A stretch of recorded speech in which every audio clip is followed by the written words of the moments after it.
Next on Book TV, a panel on the future of science and technology. Authors Michael Shermer, Clive Wynne, and Michael Denton discuss the cultural implications of evolution, creationism, and intelligent design. This talk from Freedom Fest in Las Vegas is 50 minutes.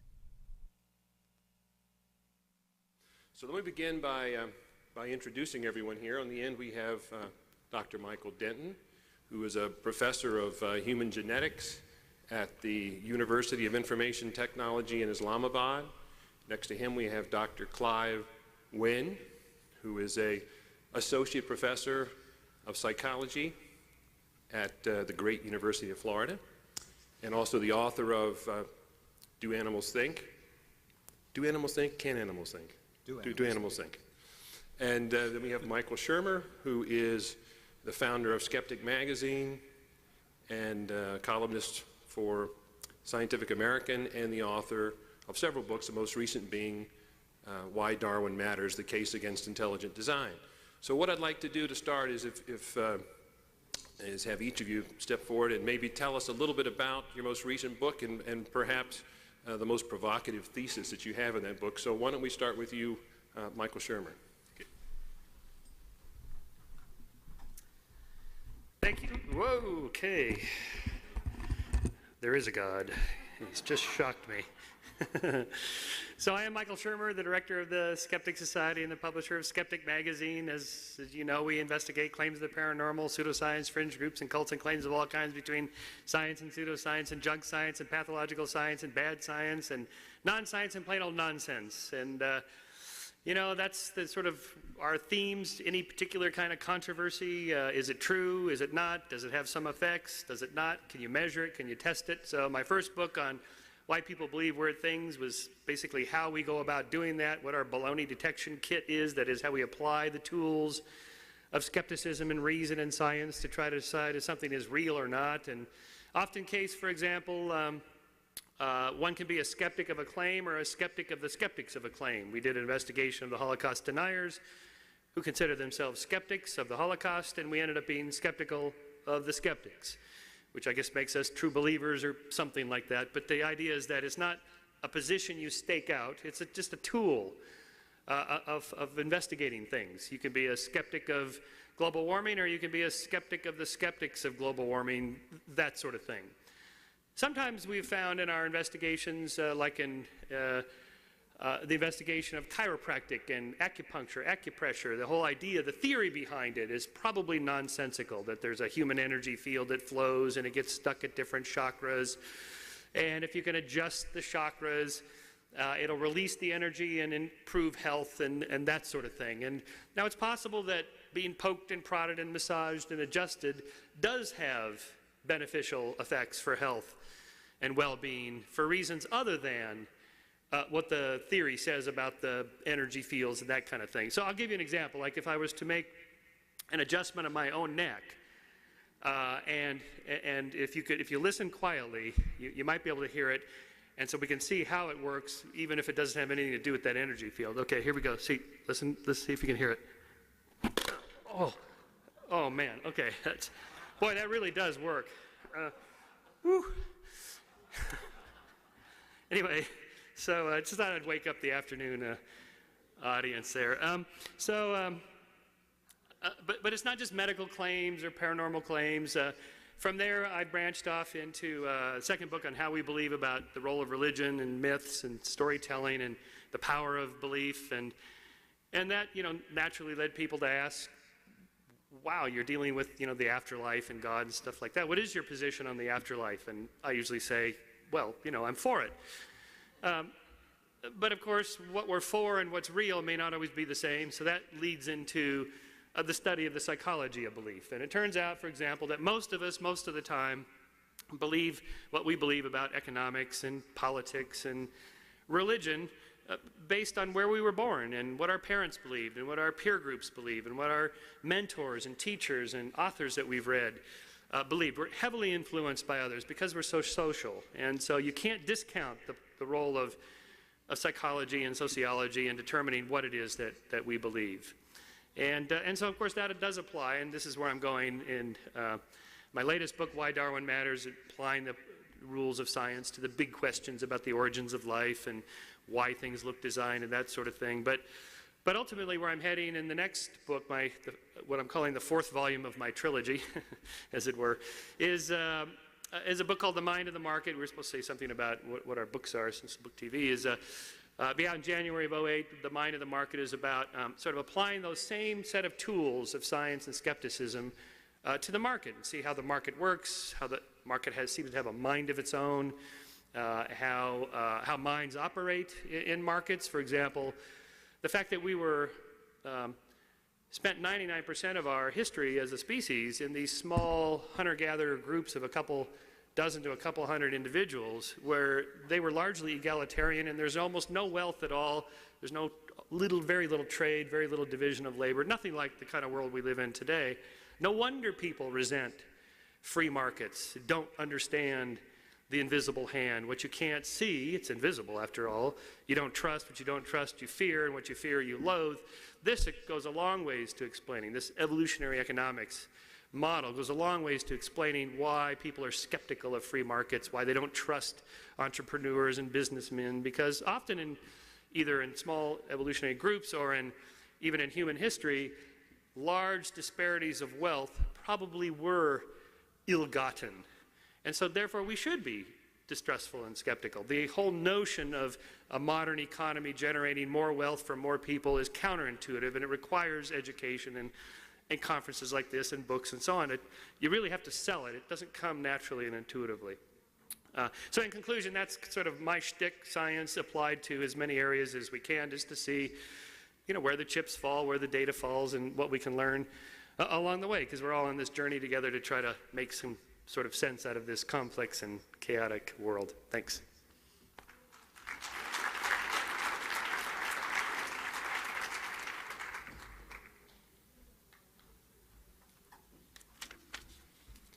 My name is Clive Wynne. I'm the author most recently of Do Animals Think? In Do Animals Think, I argue that the way that animals relate to the world is radically different from the way that we relate to the world. And I think that people who believe that chimpanzees are thinking just like we do are sorely mistaken. There's very obvious evidence for that. If you invite a chimpanzee into this room, you will find the chimpanzee doesn't understand anything that's going on. Even one of the chimpanzees who spent over 20 years in training to understand human language simply cannot make sense of grammar, the glue that makes our language so infinitely powerful. You can invite a chimpanzee to beg for food. Chimpanzees love begging for food. They beg from each other, and they will beg from their caretakers. And you can offer a chimpanzee a choice. Would you prefer to beg for food from somebody who's looking at you, or from somebody who has a bucket over their head? Chimpanzees do not distinguish between somebody who's looking at them and somebody who has a bucket over her head. It just makes no difference to a chimpanzee. My point is not to suggest that chimpanzees are stupid. Far from it. My point is that the way other species think is radically different from how we think. Other animal species do wonderful things. Honeybees can communicate to each other 3 dimensions of experience by dancing. Imagine being able to communicate by dancing. Wouldn't that be an amazing thing? Dolphins and bats can see their way through darkness by using sonar. And they were doing this for thousands of years before we figured out how to make our own artificial sonar systems. We only discovered that they were doing it after we invented it for ourselves, and all of a sudden had equipment that could detect these sounds that are unavailable to the human ear, that are far too high-pitched for the human ear to hear. So other species have wonderful ways of relating to the world.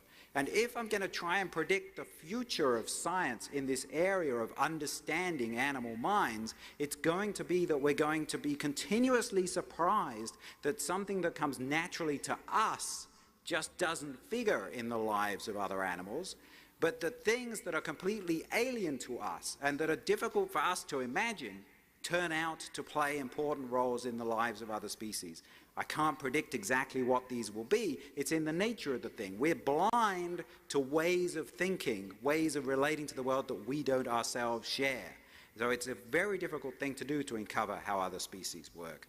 I also think and I was reminded by this by one of Michael Shermer's talks yesterday morning, where he showed a wonderful video of half a dozen people playing catch with a ball, and while they're playing catch with a ball, somebody dressed in a gorilla suit walks through the midst of them.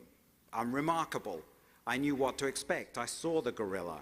The vast majority of people in the room did not see the gorilla because they had been invited by Michael to pay close attention to the catching of the balls and to count how often each ball was thrown and caught.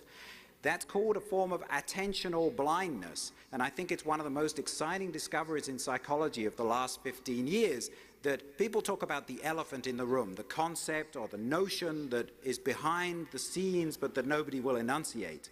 Well, we should talk about the gorilla in the room, the physically present things that people are blind to. And I think this is phenomenally difficult science to do. How can you uncover the kinds of blindness that the human mind has? Because you have a human mind too. You have no other tool with which to go searching for this blindness. So it's extremely difficult. But I am confident that that will be one of the developments of science in the area of human minds in the future. So I think that the science of animal minds, what I've written about in Do Animals Think, we will uncover more ways that animal minds are different from human minds.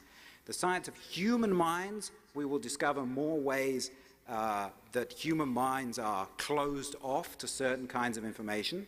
And the future of technology, I'm going to make a very bold prediction here. I am confident that somebody will invent a new I something. That's my prediction.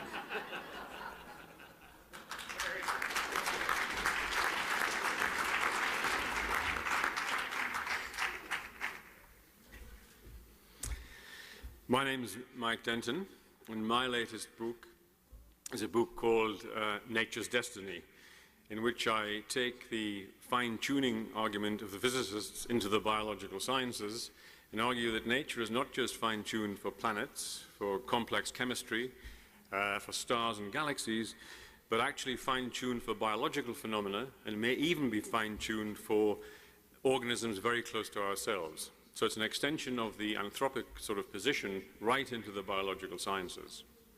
The reason that, in fact, I was led to the composing and thinking about this book was that for many, many years I've been skeptical about classic Darwinian explanations for evolution. In my academic career, I've watched, for example, the story of the origin of life. And I haven't seen any real progress applying conventional Darwinian explanations to the origin of life. And I've also been extraordinarily interested ever since my PhD days long ago in King's College in London, where I was interested in developmental biology. I've been fascinated in the abstract patterns in nature, the shape of a maple leaf, the deep homologies which permeate the whole of nature, the fact, for instance, that all mammals have 7 cervical vertebrae. What is imposing on nature the constraints which lead to these highly persistent patterns for millions and millions of years. The fact that the patterns are so abstract, think of the maple leaf, think of how it contrasts with the oak leaf, yet both trees standing side by side in the same temperate forests. The maple leaf has remained virtually unchanged for 100 million years. The samaras, the adaptive device which carries the maple seed away from the tree, has varied quite a lot. So the adaptations varied a lot, but the maple leaf with this strange geometric pattern goes through time unchanged. So I've always been very skeptical that the functionalist theory of Darwin will really fully explain these patterns in nature. But how to explain them? Basically, the way to explain them is to go back to some form of the natural philosophy, which was founded by Goethe and popular in the continent of Europe before the Darwinian Revolution. But then, how to go from, as it were, nature to biology. And then when I was, through the years when I've been working as a geneticist over the last 20 years, I was also interested in the growing evidence presented by physicists over and over again that the universe was fine-tuned for stars, galaxies, and things like this. And so I thought, well, perhaps this fine-tuning could ultimately explain some of these things which Darwinism seems to leave unexplained in biology. And so, in fact, basically, my position is that, in fact, there is design in the biological realm which is derived from the laws of nature. So I'm echoing here, I'm echoing something which was very popular before Darwin. And I think that this design is imposed in biology by a fine-tuning of the laws of nature towards life as we see it. And still, of course, it doesn't leave the details of how this is done to be worked out.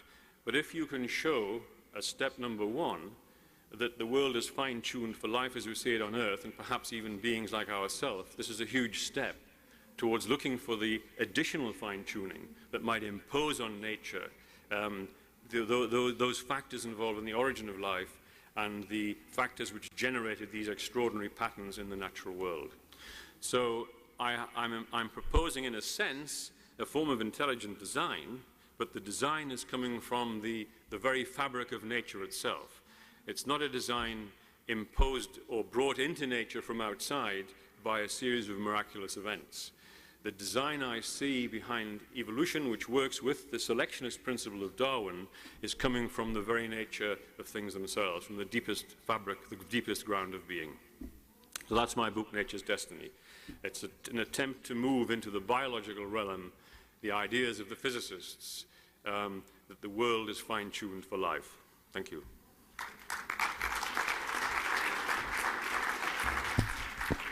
Thank you, Michael. Now, all three of you have written very different books, and yet all three of you have written a great deal about evolution.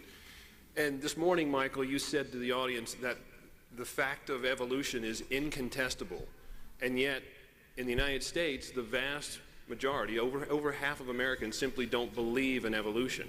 So my question to the panel is, why is this the case, and is this likely to change in the future? Well, obviously it's a culture-bound thing, because this is not the case in most other countries. So obviously there's politics and religion and things that influence, and that was my previous point, the power of belief. Is there also, I think, as I mentioned, evolution is counterintuitive.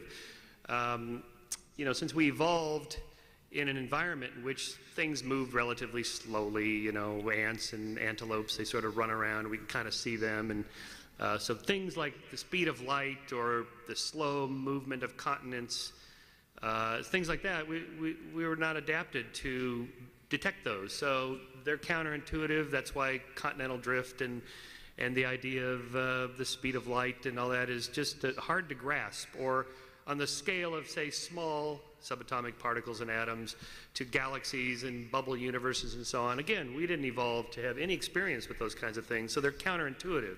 And likewise with time. We live a scant few decades, and that's it. So that's our experience of time. So the idea of global climate change over 10,000 years, what are you talking about? It was cold last week. Global warming, that's how we intuitively think of just sort of short term. The idea of things changing over millions of years, you don't see that in your daily life. So there's nothing to hook into it in our brains to sort of grasp it intuitively, whereas intelligent design as a concept is immediately graspable. Everybody gets it. Yes, we have lots of experience with intelligently designed things, and we know it was an intelligent designer who made it, or relatively intelligent anyway. Yeah, I think I would agree entirely with what Michael says. I would just expand and say that to some extent the resurgence of creationism in the United States, as opposed to most other developed nations where of course there are creationists but not with the same voice, is a somewhat perhaps unfortunate side effect of an otherwise extremely positive aspect of life in the United States, and that is that there is continuous free debate and a lack of respect for given authority. People are willing to take on scientists, and by and large that is broadly a force for good, but it leads to odd little things like this from time to time. I don't think we're at any risk of anything like Lysenkoism, where in the Soviet Union in the 1930s, evolutionary biology was sidelined for a generation because of Stalin's crazy support for a completely bogus biological scientist. I don't think things could come to that here.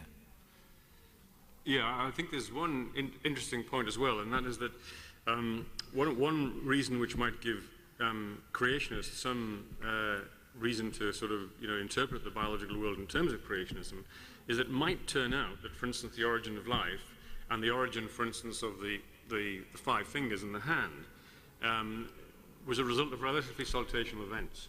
For instance, in the case of the development of the hand, there are 3 phases of what they call Hox genes expression. And the third phase generates the digits. And it's quite clear that the digits haven't evolved from the fins of a fish.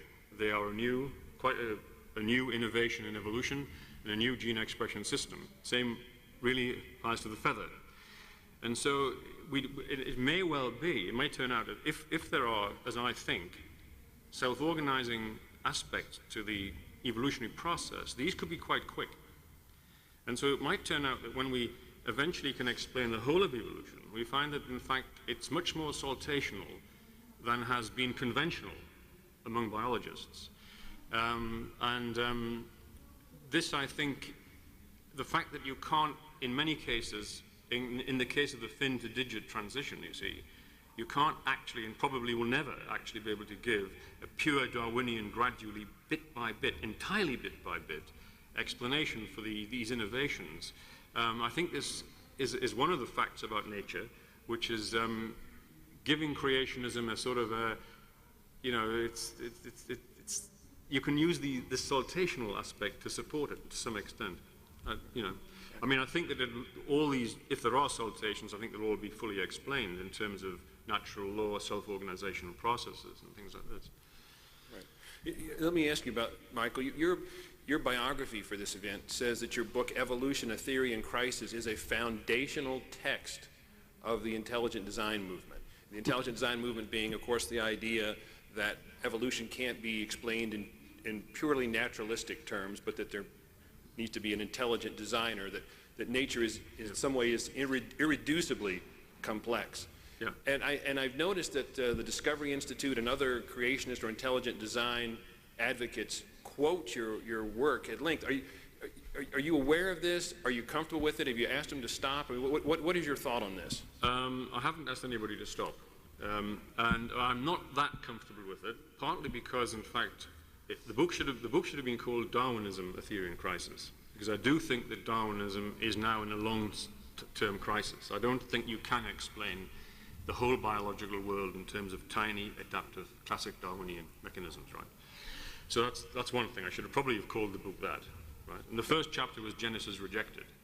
So, I mean, I tried to make it obvious that I was coming to this subject rejecting the traditional biblical view of how things came about. On the other hand, as well, my views have changed since the mid-'80s. My views have changed, and some of the things, in fact, some of the arguments I proposed in that were probably slightly forceful and vigorous about discontinuity in nature. But I still do believe that, as I say, when we do work out, I hadn't discovered self-organization then, because that was Evolution Theory in Crisis was written before these ideas started to come out. I mean, I knew the cell membrane was self-organizing, but I hadn't realized the significance of this. Right. Saltational self-organization. Right. Obviously, a lot of this has come from Stuart Kauffman, who I think is quite brilliant, actually. But that book was before the self-organizational thing started to come into biology. And it was a very vigorous, perhaps too vigorous in places, argument for discontinuity. And so it was picked up and became that sort of, and it might well be an important book in intelligent design. But when I wrote the book, I was looking for, as I think I found in Nature's Destiny, a route to explain the anomalies in evolution where there are perhaps discontinuities. Right. And is that idea growing in the scientific community? Or yeah, I think that, in fact, I think it's gradually becoming accepted that the universe is a very unique place in terms of the laws of nature. Whether it's a fluke, whether there's a multiverse, whether there's an immanent intelligence in nature, whatever the explanation is, I think people are accepting the empirical facts are this, that the laws of nature, if you take a hammer and you shape a hammer, it's easy to still hammer a nail. Right. But if you look at the universe, it's like a precision clock. You can't tamper with the laws and still tell the time. You've got to get the design just right. So that's the difference between a sort of Stone Age hammer and a precision clock. Well, what we found is that, in fact, instead of life depending on a rather roughly hewn hammer, it depends on a precision engineering in nature, right? In a nutshell. And I think that's generally accepted. There's a huge range of explanations of why there is design. You know, where this is, you know, how this fine-tuning's occurred. But I think that the universe is fine-tuned. I mean, if there was only one universe that ever existed, I think you'd have to presume that it was there definitely by design. Right. There'd have to be an intelligence within nature or an intelligence without. Or we're just still ignorant of a lot of the early conditions of the universe, and the science is relatively new, and I think it's always okay to just say, I don't know, or we don't know yet, and here's 6 different theories or 20 different theories or whatever, and start testing them before we leap into saying it's this one or that one simply because we want it to be true. Always good to be humble in the face of ignorance sometimes, I think, and recognize that we're still pretty new at the science game. It's only a couple centuries old, and so, you know, who knows how it'll turn out. Yeah, and I'm not clear, Michael, that I understand. I mean, sure, the universe has to be the way it is for us to be here discussing it, but nothing logically follows from that except that we are here discussing it. Mm-hmm. Yes, that's right, yes. Yeah. Yeah, and where do you go from there? But still it could have been the case that a vast range of parameters would allow us to be here.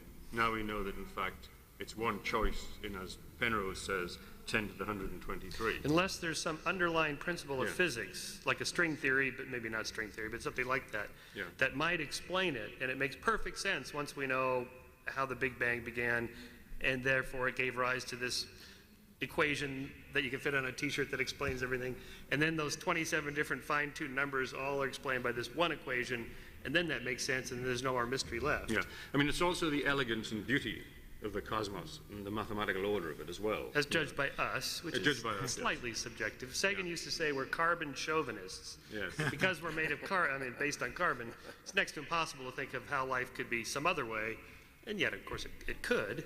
Yeah, but I've been hearing that argument for 30 years. It's rather like artificial intelligence. It's always 10 years' time it's going to happen, you know.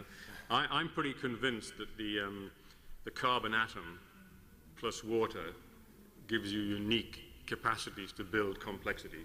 And I'm not sure, I think we know enough about chemistry now. If there really was an alternative, and it's the same as mechanical alternative lives, I think you're going to have to use at least self-organization for self-replication.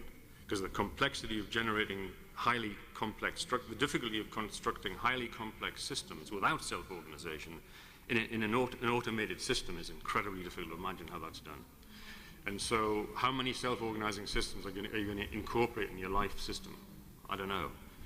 Let's see. I mean, I don't know, you know. But even if we were to accept that this form of life is the only form of life there could be, and that the laws of the universe have to be the way they are for this form of life to be possible, all that would flow from that is that things are what they are. Yes. It doesn't imply anything at all. If things had been different, we wouldn't be here discussing it. That's all that would flow from that. But if there was a vast number of alternative lives possible, you couldn't possibly argue that carbon-based life, or we, were the only life possible, right? In other words, if you wanted to argue that the universe was constructed for us, right, you have to first of all show that there's only one possible life possible in the cosmos, right? Well, I don't know that you do. I mean, why do you have to show that? Well, why couldn't some God because have if there was 10 different forms of life, right, if we knew about them now, you know, artificial life, mechanical life, boron life, silicon life, if all these 4 forms of life were well known and possible, you could never argue that life on Earth or carbon-based life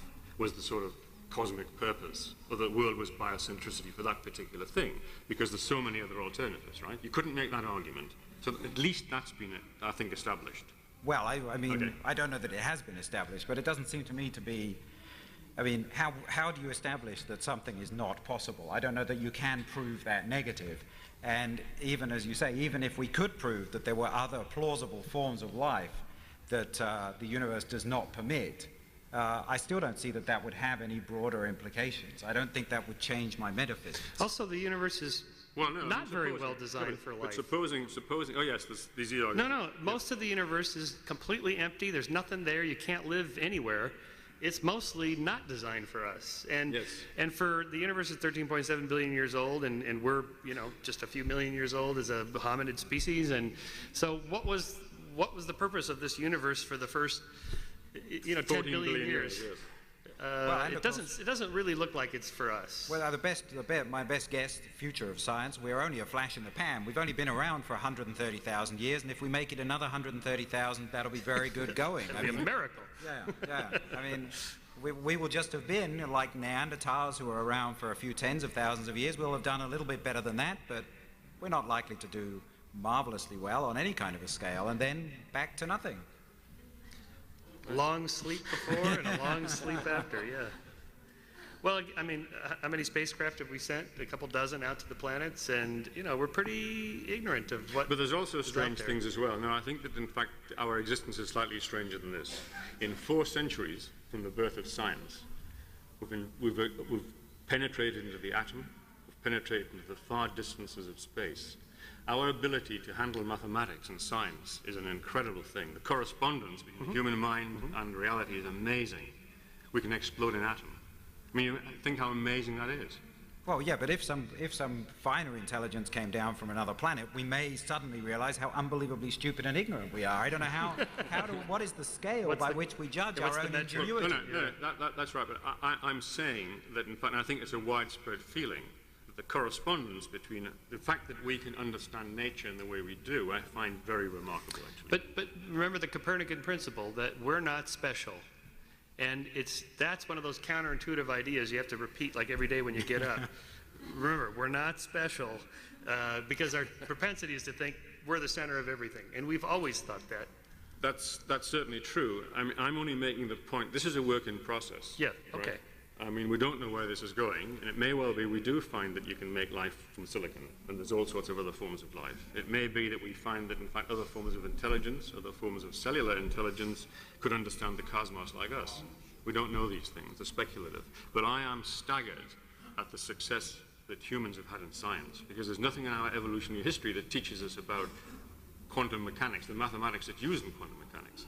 It's counterintuitive to all the sort of simple logic of living in a tribal village. In fact, we have to have the intellectual capacity for full counterintuitions to have science. By the way, Clive, in your final statement, isn't there a program called iLife? Oh, there is. Yeah, so there it is. That's it. That's the origins of life, right there. It's here already. All right. Well, switching to a different topic, we've been discussing global warming quite a bit at this conference, and I know that you've written about it, Michael, and you have some strong opinions on it, Michael Denton. The interesting thing is, it seems as though the scientific evidence that the Earth is warming and that the human beings are contributing to it is growing stronger and stronger all the time, and yet there seems to be an ideological divide where conservatives simply don't believe it and liberals take it as the gospel truth.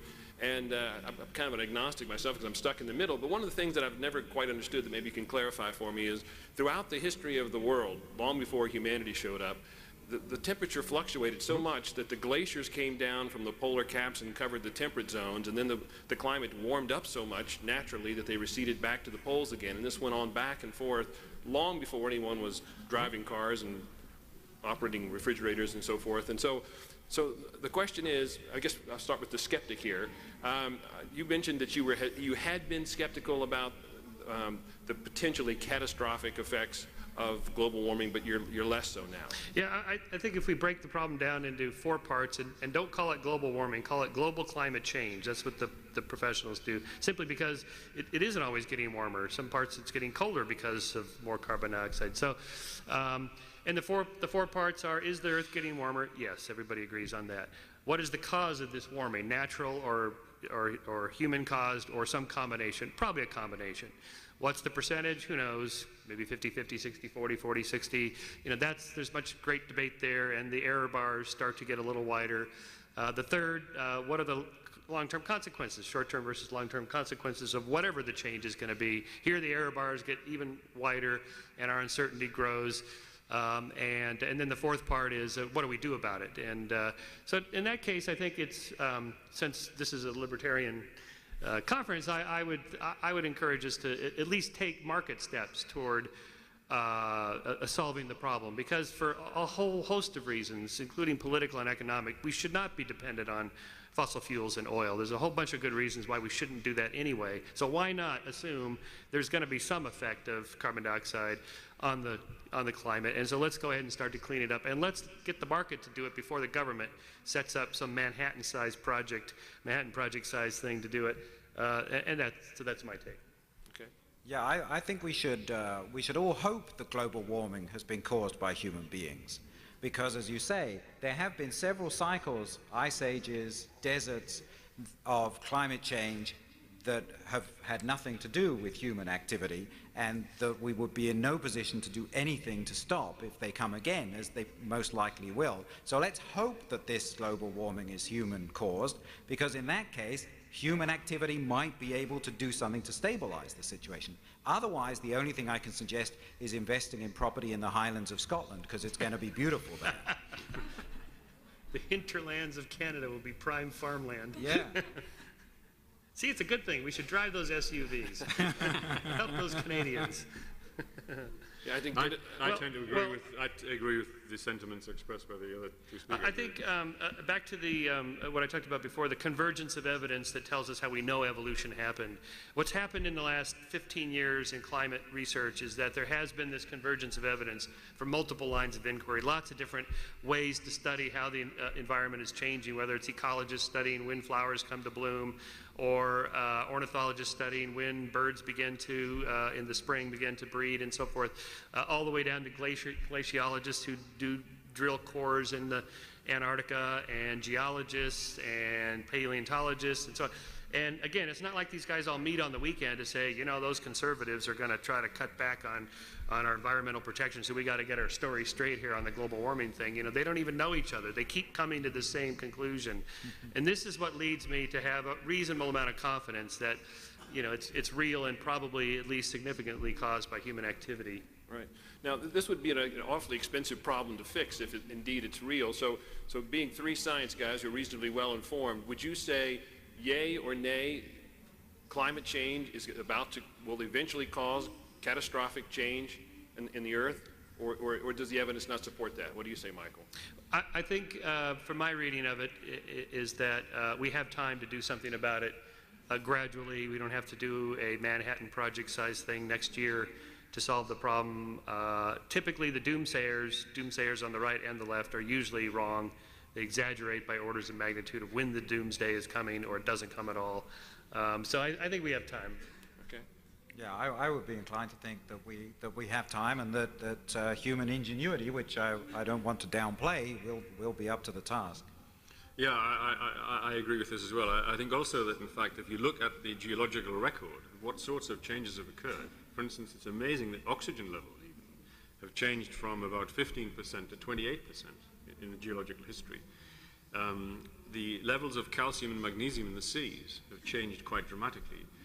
And it's, of course, this is why Lovelock proposed, the constancy is remarkable. That's why Lovelock proposed the sort of Gaia hypothesis, because it's extremely difficult.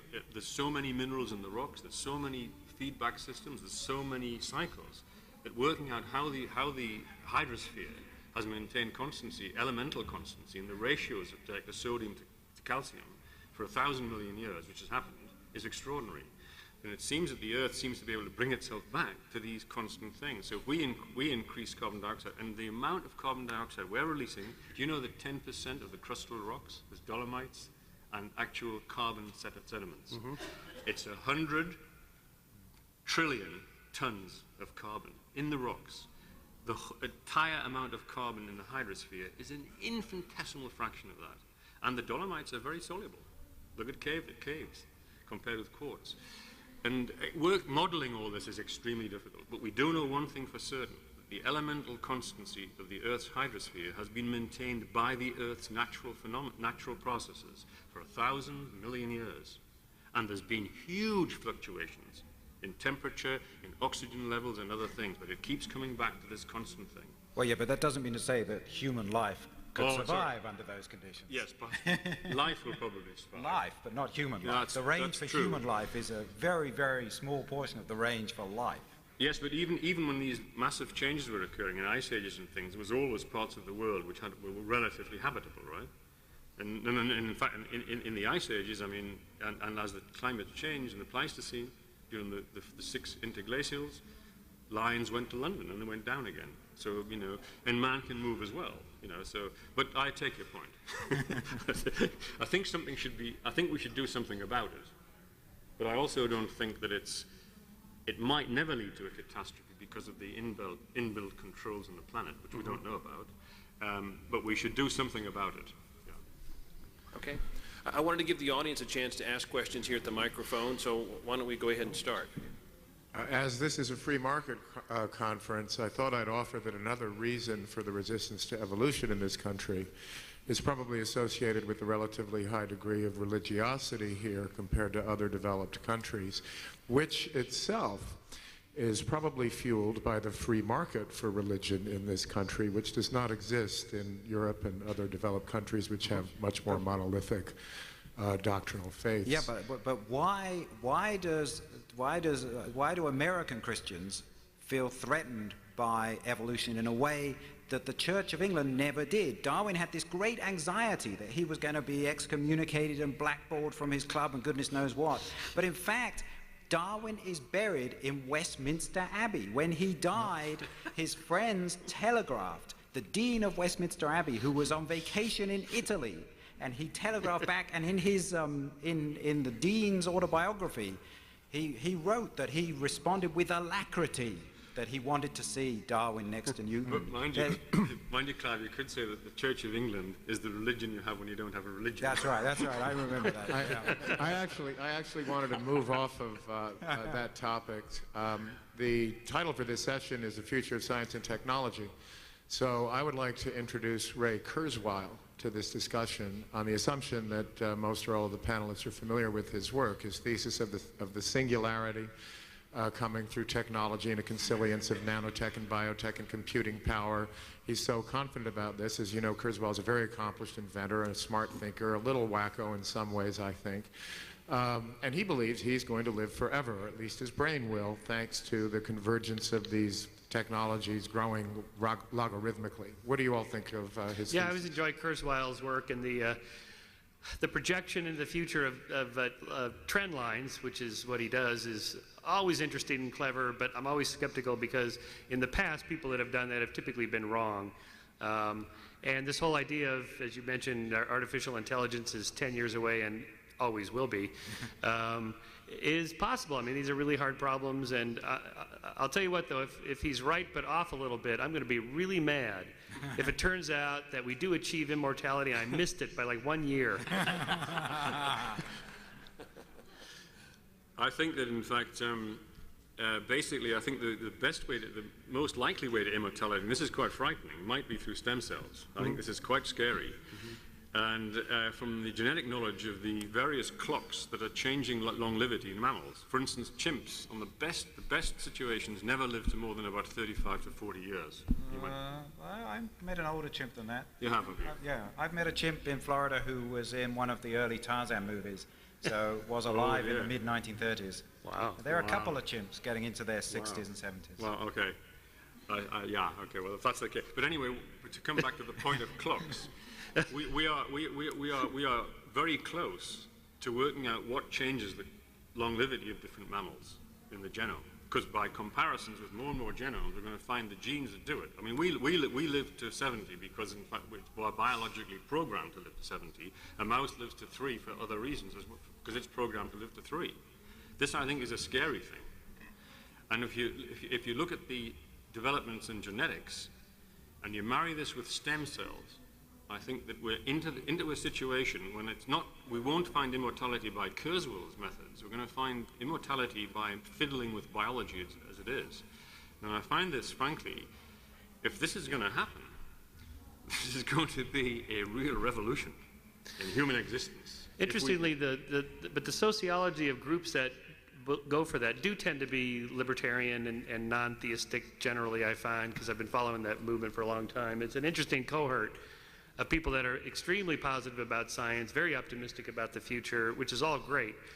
But it's on another level, it's very little different from mainstream religions who harbor the day when the second coming is coming and we'll all be rescue, just like the left talks about, you know, in the future we're going to have this wonderful green environment or a classless society or whatever. The tendency to portray the future in these sort of hedonic, paradisiacal terms is very natural. The fact that you can back it up with charts and graphs makes it interesting from a science point of view, but it doesn't make it, I think, any truer than the other ones. Right. Next question? Okay. There are a lot of economic doomsday scenarios floating around, and I was wondering what your thoughts were on whether technology in the next 50 or 100 years will increase productivity enough and make enough other types of advances that possibly we could solve a lot of those problems that are coming up, like too many old people and not enough people to take care of them, or the monetary crisis and so forth. Do you think technology, at the rate it's accelerating, will be able to forestall a lot of these problems? Yeah, most of them, hopefully. I'm praying about it. I think people build the technology that they want to have to solve the problems that they see themselves faced with. So I think that's one of the areas that a lot of investment into technology will go towards, apart from the eye thingy. Yes. I'm here to speak for the skeptics because you're not. Contrary to what you said about there being a convergence of evidence on global climate change, I don't think that that's correct. I don't think that there is any type of consensus about whether the 1 degree Fahrenheit change in the last century is anthropogenic or within, you know, it's well within the range of natural variability, and there simply isn't a consensus.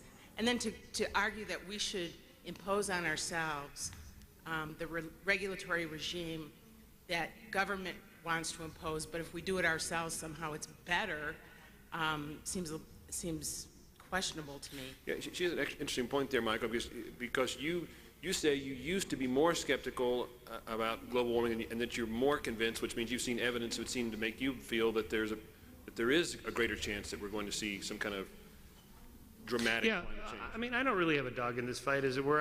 It doesn't matter to me. I haven't committed to anything. I'm not a climate scientist. I've just been sort of observing it from the sidelines, and it seems to me that if you read the papers and you talk to professional climate scientists, most of them would agree with my little 4-point thing.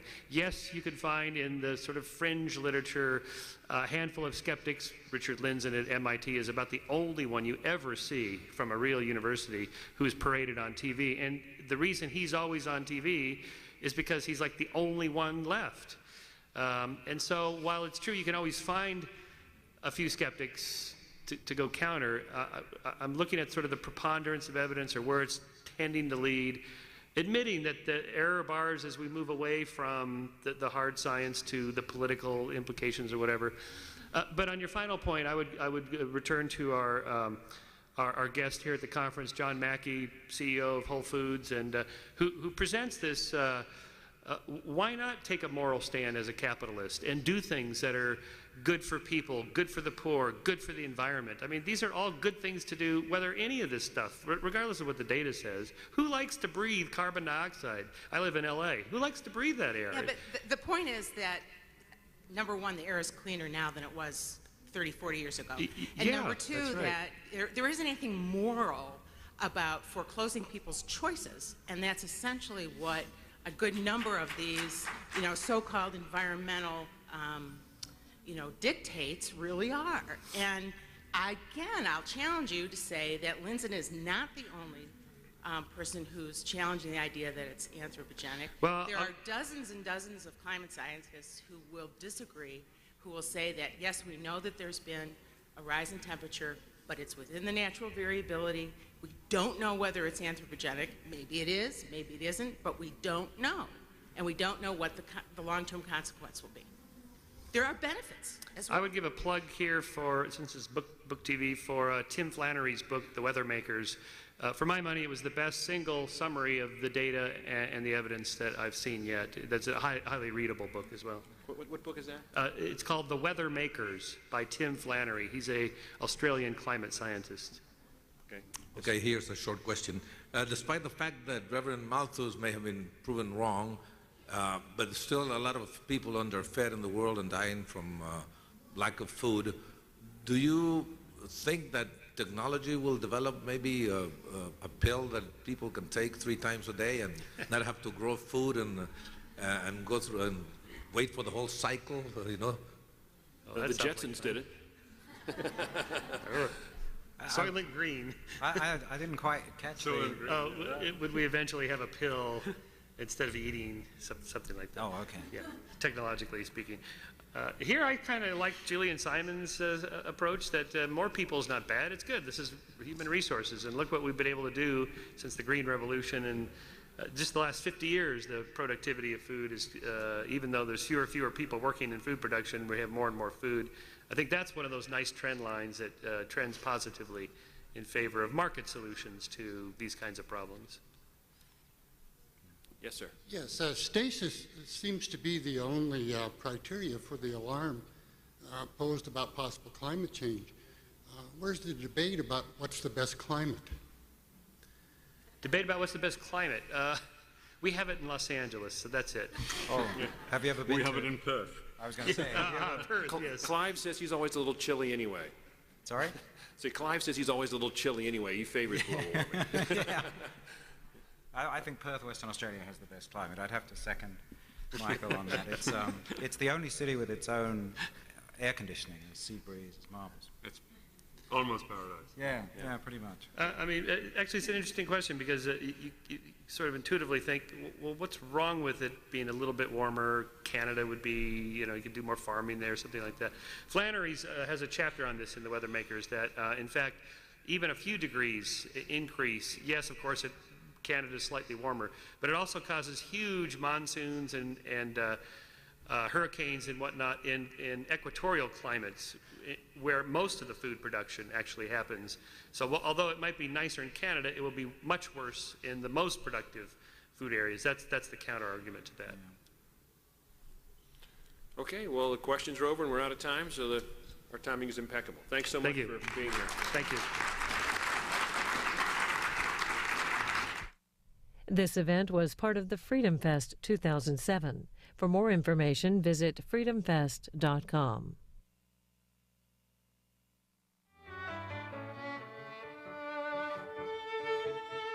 Doing that, what our baloney detection kit is, that is how we apply the tools of skepticism and reason and science to try to decide if something is real or not. And often case, for example, one can be a skeptic of a claim or a skeptic of the skeptics of a claim. We did an investigation of the Holocaust deniers who consider themselves skeptics of the Holocaust, and we ended up being skeptical of the skeptics, which I guess makes us true believers or something like that. But the idea is that it's not a position you stake out, it's just a tool of investigating things. You can be a skeptic of global warming, or you can be a skeptic of the skeptics of global warming, that sort of thing. Sometimes we've found in our investigations, like in the investigation of chiropractic and acupuncture, acupressure, the whole idea, the theory behind it is probably nonsensical, that there's a human energy field that flows and it gets stuck at different chakras. And if you can adjust the chakras, it'll release the energy and improve health and that sort of thing. And next on Book TV, a panel on the future of science and technology. Authors Michael Shermer, Clive Wen, and Michael Denton discuss the cultural implications of evolution, creationism, and intelligent design. This talk from Freedom Fest in Las Vegas is 50 minutes. So let me begin by introducing everyone here. On the end, we have Dr. Michael Denton, who is a professor of human genetics at the University of Information Technology in Islamabad. Next to him, we have Dr. Clive Wen, who is an associate professor of psychology at the great University of Florida, and also the author of Do Animals Think? Do Animals Think? Can Animals Think? Do Animals Think? And then we have Michael Shermer, who is the founder of Skeptic Magazine and columnist for Scientific American, and the author of several books, the most recent being Why Darwin Matters, The Case Against Intelligent Design. So what I'd like to do to start is if is have each of you step forward and maybe tell us a little bit about your most recent book and perhaps the most provocative thesis that you have in that book. So why don't we start with you, Michael Shermer. Thank you. Whoa, okay. There is a God. He's just shocked me. So I am Michael Shermer, the director of the Skeptic Society and the publisher of Skeptic Magazine. As you know, we investigate claims of the paranormal, pseudoscience, fringe groups, and cults and claims of all kinds between science and pseudoscience and junk science and pathological science and bad science and non-science and plain old nonsense. And you know, that's the sort of our themes. Any particular kind of controversy, is it true, is it not, does it have some effects, does it not, can you measure it, can you test it? So my first book on why people believe weird things was basically how we go about, you know, the afterlife and God and stuff like that. What is your position on the afterlife? And I usually say, well, you know, I'm for it. But of course, what we're for and what's real may not always be the same, so that leads into the study of the psychology of belief. And it turns out, for example, that most of us, most of the time, believe what we believe about economics and politics and religion based on where we were born and what our parents believed and what our peer groups believe and what our mentors and teachers and authors that we've read believed. We're heavily influenced by others because we're so social. And so you can't discount the role of psychology and sociology in determining what it is that we believe. And so, of course, that does apply, and this is where I'm going in my latest book, Why Darwin Matters, applying the rules of science to the big questions about the origins of life and why things look designed and that sort of thing. But ultimately, where I'm heading in the next book, what I'm calling the fourth volume of my trilogy, as it were. Now, it's possible that being poked and prodded and massaged and adjusted does have beneficial effects for health and well-being for reasons other than what the theory says about the energy fields and that kind of thing. So I'll give you an example. Like if I was to make an adjustment of my own neck, and if you listen quietly, you might be able to hear it, and so we can see how it works, even if it doesn't have anything to do with that energy field. Okay, here we go. See, listen. Let's see if you can hear it.